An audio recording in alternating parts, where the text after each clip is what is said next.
Welcome to the Property Couch, where each week you get to listen to two of Australia's leading property experts. Bryce Holdaway, co-host of Location Australia on Foxtel's Lifestyle Channel, and Ben Kingsley, Chair of Property Investment Professionals of Australia and the 2014 and 2015 Property Investment Advisor of the Year.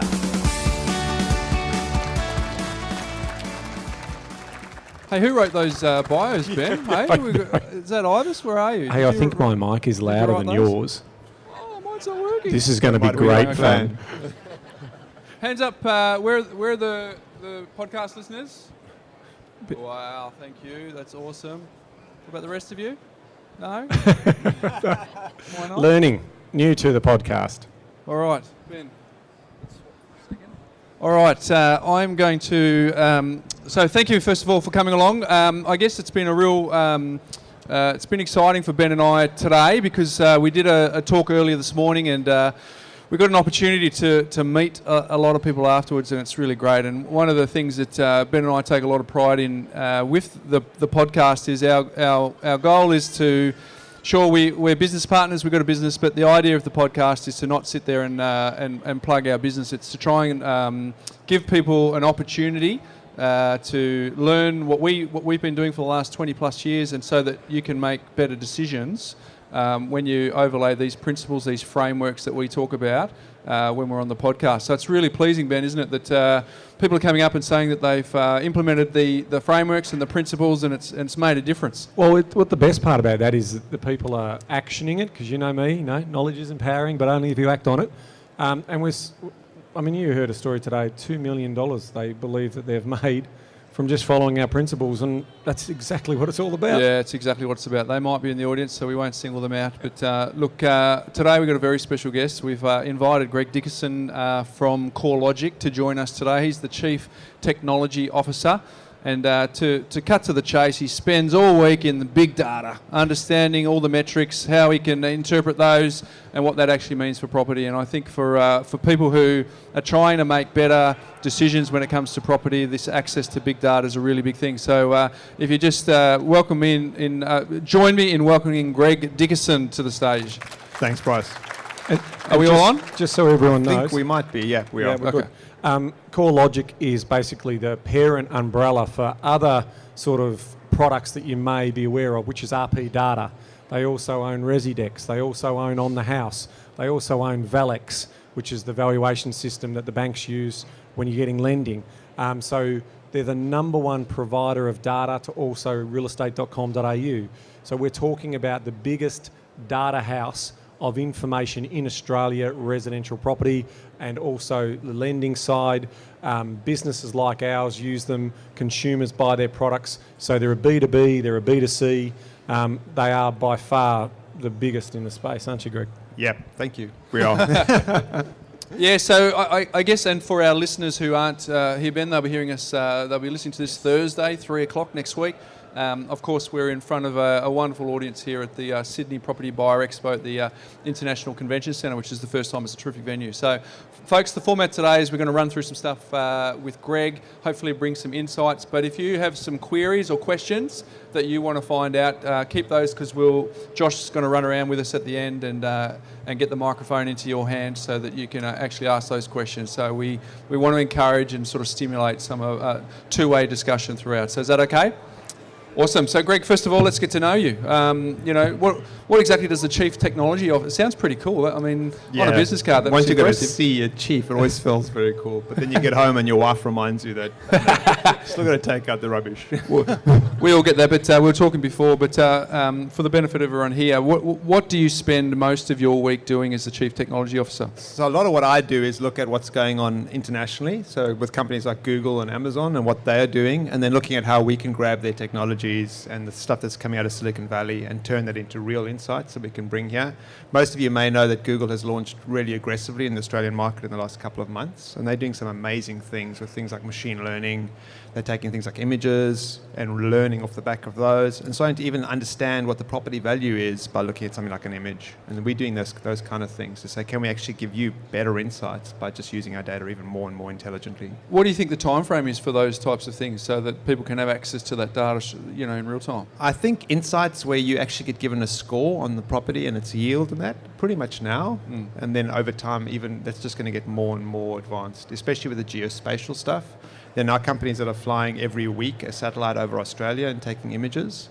So that way you're about to start seeing where's stuff getting built, what kind of things are happening, where am I seeing my neighbours extend, what areas, like especially in a city, are starting to gentrify. So where those older houses that have just never been renovated are starting to get renovated, and very often after that you see an upswing in values. So those kind of things are coming. So take us back. So for some people who don't know the Corelogic brand, it used to be RP Data, and then the parent switched that over. What was the beginning for RP Data and Corelogic? What did the data look like back in the early days, and how far have we come? Very, very early days, talking early 90s, RP Data was literally getting microfiches in libraries. So we were going out there and we were taking a microfiche, which was the sales results that the government gave us, and turning those into something that a real estate agent could look at on a green screen. Now, those old green screens where you'd actually type in an address or type in a suburb and it'll give you a couple of sales. But the real estate agents loved that because we were the only people giving them data. Of course, at the time, they didn't even have computers, so we would have to sell them a data subscription, but then sell them a computer, sell them an internet subscription, sell them an email. That was BG, before Google. Exactly. And actually, before Google, one of the really big things we did early 2000s was we sent out people to take photographs of every house in the country. So little Polaroid snaps before Google Earth. That was one of the big things we did. We spent over $1 million on that. And of course, you can imagine around 9/11 with people hanging around taking pictures of your house. There was a whole bunch of issues. Can't store those photos on Dropbox. Exactly. And now you're the number one data provider in the world. Is that right, for property related? Yeah, absolutely. So what happened was in 2007, 2008, Corelogic, which is a huge US company, got interested in expanding, and they saw us and they said, hey, you guys have got great data. Your data is orientated towards consumers and real estate agents. Ours is orientated towards banks. So can we actually purchase you? And they took a portion of they took 40%, and then over time they took us out. And they've taken our data and they said, great core data, now let's use it for risk. So when a bank decides to value your property, can we use the Corelogic data to help us? And so we're doing things like portfolio valuations now, where if I'm Combank or NAB or one of the big banks, I can value my entire portfolio and understand where my mortgages are and where my assets are. And we give them the asset side. We tell them what their property's worth. And just on that, across the whole of Australia, there's $7.2 trillion worth of residential real estate. There's only $1.8 trillion worth of mortgages. So the mortgage percentage, loan-to-value ratio for Australia is very low. Of course, there's obviously pockets where it's very different. And Greg, in terms of the data that we get to enjoy as consumers and researchers, how do we compare to, say, America? So we've had this Corelogic buyer come. Is it sort of more disjointed over there compared to, we obviously have two large platforms here. We have realestate.com, we have domain.com. We have your data that's pushing into those as well. How are we blessed here, or are we less privileged here in terms of the ability to get information quickly? It's actually both. So in the US, it's very hard to find out what's listed in your suburb because they have an MLS system where they have a buyer's agent and a seller's agent. So it's very hard to find out every property that's listed. You have to go through an agent. But it's actually quite easy to find out if your neighbour's in arrears on their mortgage. And so there's things like short selling and everything. So if you want to bargain in the US, sometimes it's a lot easier because this guy hasn't actually paid his mortgage for 2 months, and I can get involved. Yeah, that's right. So some data is very easy to find, and other data is very, very hard to find. Yep. So a little bit about your story. How did you come to be the Chief Technology Officer at Corelogic? Give us a bit of background in terms of what you've done. You can probably hear my South African accent, so there's a start. Park my car. There you go. I did. Been waiting all day for that. You can't trust them, those stuff. No, you just can't. Typical Australian. Especially when they're watching rugby. Anyway, we won't talk about rugby. What's that? So where did I come? I did engineering, my original degree, worked in the mines in South Africa, which was great fun. And then I ended up in the UK, got very involved in IT, because that was just the time, right? The late 90s, the dot-com. And so I got involved in IT. I became a programmer for a long time. Then going into product management. I came over here, I worked for Virgin Mobile, and then gradually just worked my way up and more got into data, and then got started at Corelogic in 2010. So for people who don't understand big data and data scientists and what that means, what effectively will that mean for us in the future? How will people, do you think, make decisions around buying properties as opposed to what they're doing now? They just make it easier. So big data really, it's not this whole AI thing about AI is going to rule the world and take your job away. I think that's a little bit overhyped. What you really need to realize is that it is going to make some things easier. So if it knows more about you and it knows more about the data in the property market, it can match your needs to the data that's there. So as a result, it'll know that you've got a low or high risk profile, you're looking for long-term yield, but you want low volatility. All of those things it can pull together and then find stuff in the market. So what I think is going to happen is it's going to give you scores. Say, Greg, these are your personal scores. Well, Bryce, these are your personal scores. And yours and mine might be very different. You might have higher disposable income. You might be happy to risk more than I am. And off those scores, these are the properties that match your score, and these are properties that match mine. So I actually think that's going to happen. It's going to make it easier. Rather than you having to trawl through a bunch of data, machine learning and AI is actually just going to score stuff and make it easier for you. So let me get that right. Basically, you're saying there'll be a profile of me that I'll share, and effectively the smarts of the likes of realestate.com or Domain or whatever will push back information that's relevant to me in terms of the types of properties that I'll be able to buy. So rather than, again, it's all about efficiencies and it's all about a tailored solution. So we're seeing a little bit of that. I don't know whether you heard, we saw that realestate.com and NAB have done a collaboration. And so now if you log into realestate.com, you can actually give them some details about yourself and they can do an automatic pre-approval. So we're going to see that connectivity where businesses, larger businesses and banks are going to partner up and potentially our information, know your customer, and the blockchain is going to be part of that story, isn't it? Yeah, definitely. And keep your eye out for what's happening in the UK. So UK is opening up what's called open data. 9 banks in the UK, the top 9 banks, are from January next year, you are going to own your data. The bank doesn't own it anymore. So that means every transaction you've ever made, every payment you've ever got, every salary check you've ever got will be available to whoever you want it to be available to. And that's pretty powerful, right? If you say I'm looking for property and I want the right credit and I want to know that I can afford it, not that the bank will give me the loan, but that I can afford it, that data is going to be available for you to say, give that data to this organization. And I think that's just going to change the way the world works. You're already responsible for a big change in real estate anyway, because one of the competitive advantages that a real estate agent used to have was information, and you guys almost overnight changed that with the collaboration with Property Value and how that's now on realestate.com, and even what Ben said before, they've changed that innovation to the point where you've got your pre-approval. It lets you know all the hidden costs that you don't think about in terms of stamp duty, and then it's got a timeline for sold, so you can see what's actually been sold rather than going through the tab. So it's already, like, even in the last fortnight it's changed. But you guys were responsible for taking some of the power away from the real estate agents. So do you still get a Christmas card from real estate agents? They're still one of our biggest sectors, so I've got to be very careful as I talk here. Yes, I think that's inevitable, right? Data democratization is happening, right? But you're right. Real estate agents used to be able to say, hey, I know the 3 most recent sales, and therefore I've got power, if you like, over the consumer. Yeah. That's gone. The best real estate agents in the market are much better about service, understanding your needs, understanding your requirements for a sale. So they can sell fast to get you out the market, or they can sell slowly and get you the best price. But that's the best real estate agents. But absolutely, the real key things for me are not the price. It's things like time on market, discounting, your auction clearance rates. There's a lot of much more subtle data sets which make a big difference for you as a buyer.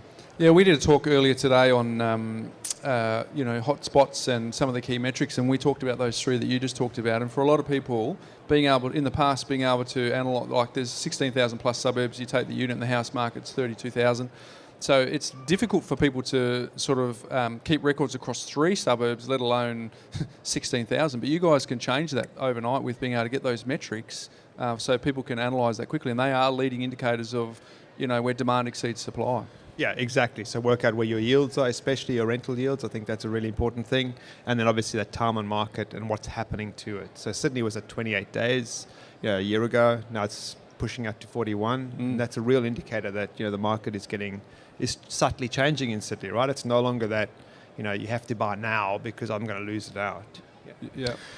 Speaking to a couple of people earlier today, and we were talking about predictive future machine learning, and basically, we know in the stock market there's a lot of algorithms and there's a lot of computers that are now doing a lot of the day trading and the trading that's going on in that market.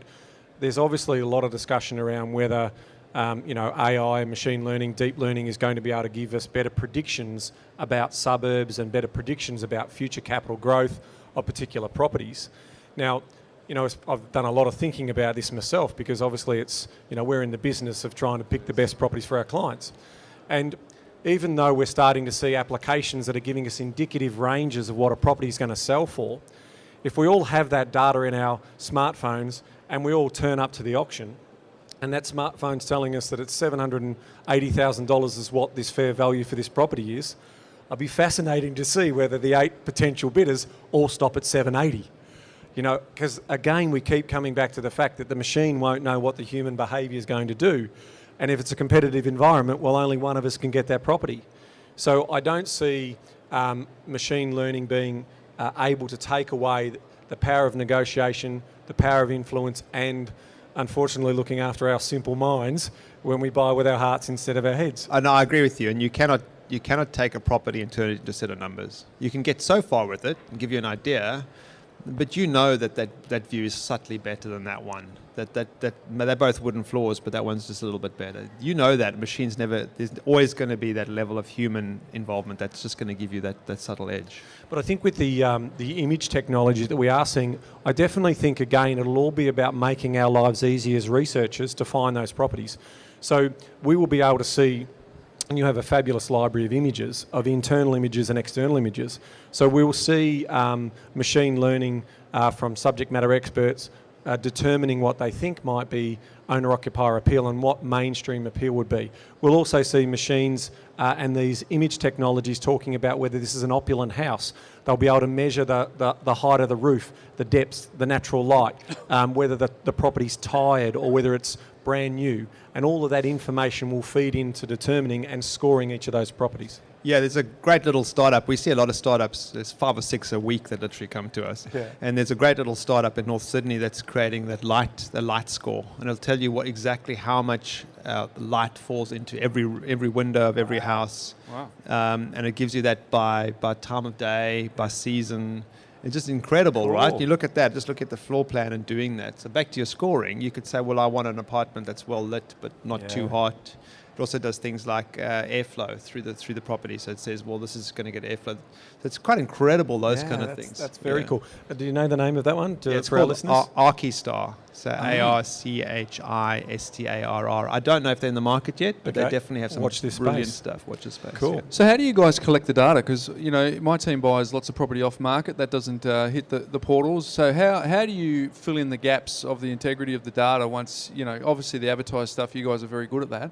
But what about the stuff that doesn't make the market? So we have relationships, or we buy data essentially from the state government. So when you pay your stamp duty, as part of that, you're actually recording the price of the house, and then the state governments will release that to companies like us.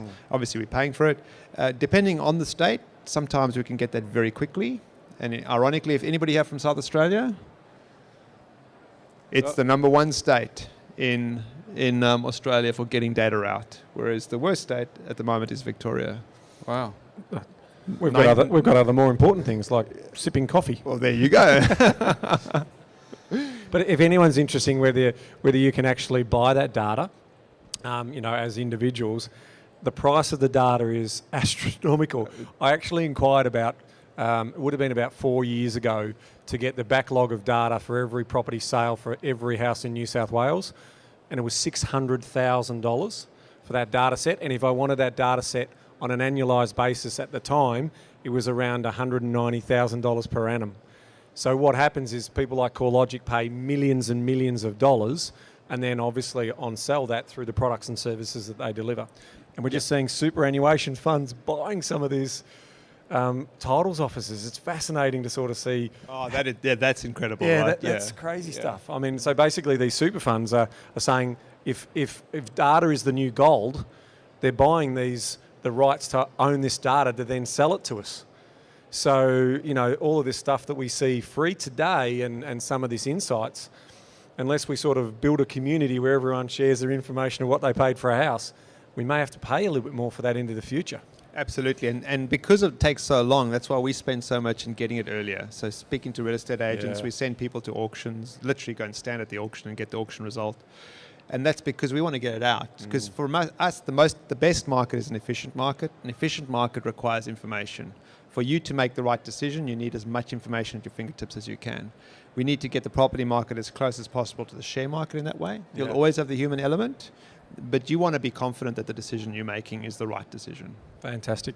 So it's complex. You go. I was going to say that actually you do send people out to auctions, don't you, to record the results, and then they've got a GPS to make sure they actually were there, so that to get the integrity of the data. So you guys go to extraordinary lengths to make sure your data is accurate. There's a fun fact in that too, because they get paid, don't they? they? Yeah. So if anyone wants a free job on the weekend, you can actually go to the auction. Well, they're all driving for Uber, Ben. And you put it in, and it knows that you're there, and you'll get, what is it, $13? Yeah, it's $13 per auction. So you can basically do 5 auctions in a weekend and pay for your drink money for your coffee. Saturday night. That's coffee and beer money, right? So how can find out about that? So we're going to throw it over to questions in a couple of minutes, folks. So start letting us know. We've got Josh at the back with a microphone. But how can the consumer? What would your top 1, 2, 3 pointers for everyone here? How can they use the data that's already available to make better decisions? How would you guide them? So first off, get a real feel for what's happened in the market. See what has sold. I'm sure you're all using the portals like realestate.com as an example and seeing what's sold in the area.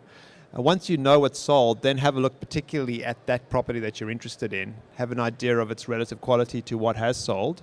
And look at things like how long has it been on the market. There are places where you can find that data. If it's been in the market for a long time, the vendor might be desperate. You might be actually able to get it for a lower price than what's been asked.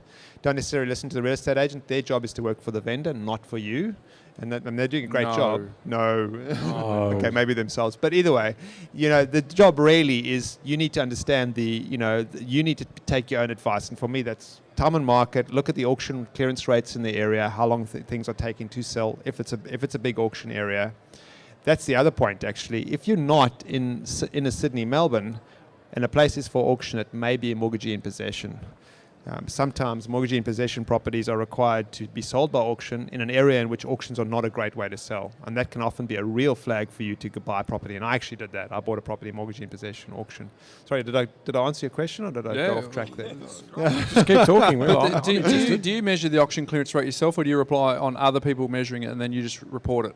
No, we measure it ourselves. So we send out people, we talk to real estate agents, we get it all. So yeah, it's half talking to others and half getting it ourselves, but we publish that on a Saturday evening. So literally you should know the preliminary auction clearance rate through realestate.com on a Saturday evening for your suburb. And it comes from you guys? It comes from us, yeah. Yep. And you have over 200 data sources, don't you? 650. 650, my apologies. So we do things like, and that's where that time on market comes from, right? So we actually record every advert, from whether it's a real estate, whether it's on the portals or whether it's in the paper. And therefore we know if the price has changed and we know how long it's been on the market for. And sometimes if you look at the history, a property would have been on the market for a while, get pulled off, and then get put on again with a different agent. And that's an enormous indicator for you as a buyer. This person wants to sell. And sometimes it's pulled off, and that's when you can do the off-market transaction, right? You can go and approach them and say, are you still interested in selling? Who wants to ask Greg a question? Anyone want to do that? Whilst we've got one down here, if we can Josh, bring the microphone down. Who's got the mic? So we've only got 5 minutes to go. Whilst we're waiting for that mic, can I just quickly announce something that I promised? You got a did you know? I've got a bit of a did you know. Today we're actually launching a new association across Australia called the Property Investors Council of Australia. Now, the idea behind this concept is that at the moment there is no united voice for property investors in terms of the way in which we can advocate on behalf of property investors.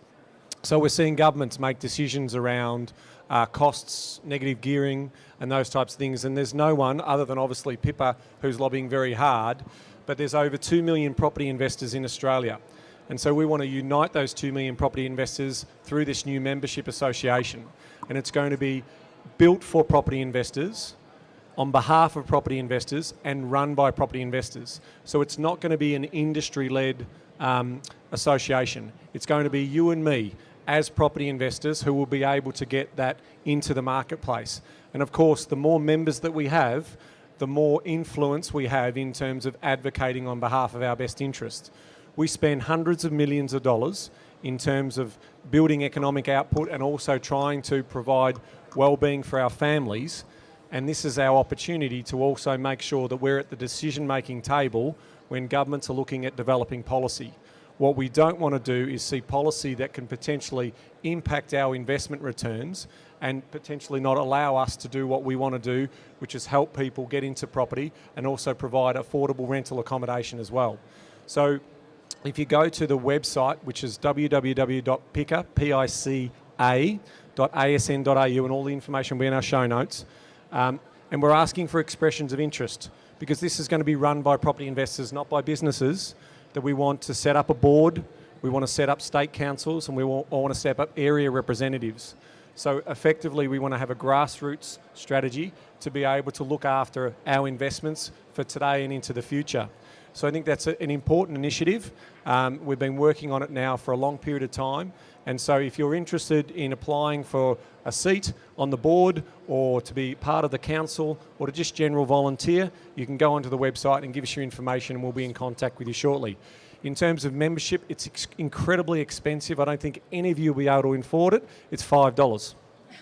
All right, $5 annual membership fee. Now, what would that money be used for? That money will be used for developing an economic paper that actually shows the financial benefit, the jobs that we create, and the benefit we provide to society.